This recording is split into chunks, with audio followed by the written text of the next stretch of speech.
Gardening is actually one of the known hobbies that is linked to longevity.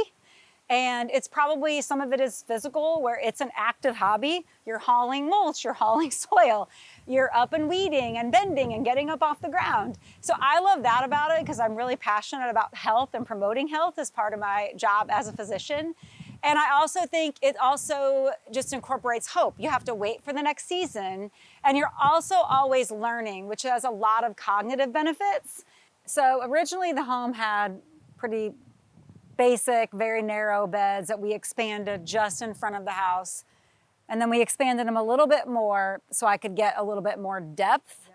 Then we added this walkway up to the street, which I think adds a lot of charm. And then I decided shade plants really they don't have that much pizzazz. They don't have much fun. They're not as much fun as sun plants. So I wanted to incorporate all of my full sun plants. So we expanded our gardens out front and poured a cute little pathway just so I could have more sun-friendly plants up there.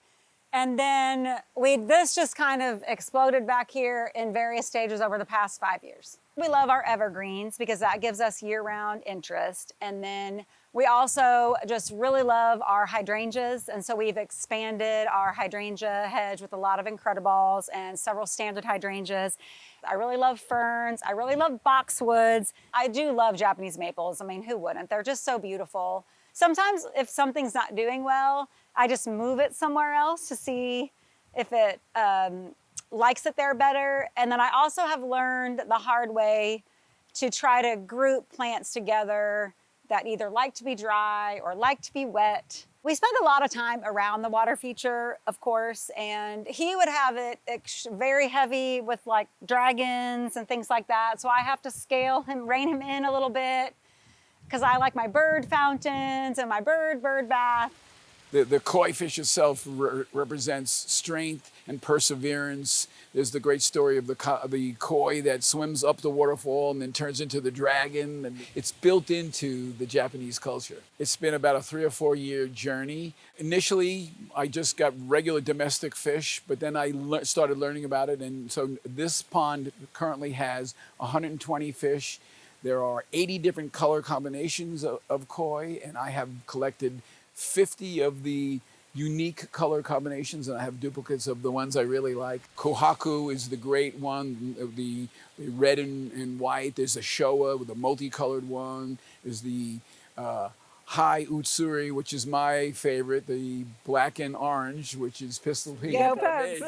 Right? So I actually love that fish. I probably have a half dozen. The color is such a unique, lovely orange. We find things to love about each other's favorite part of the garden. She has set a high bar to catch up with. And my husband, Frank, who loves koi, would love to be a resource for anyone because he's very passionate about that hobby.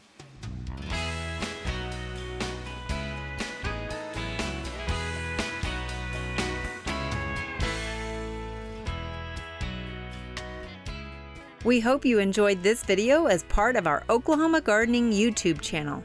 You can also find even more videos on the OK Gardening Classics YouTube channel. And join us on social media for great gardening tips, photos, and discussion.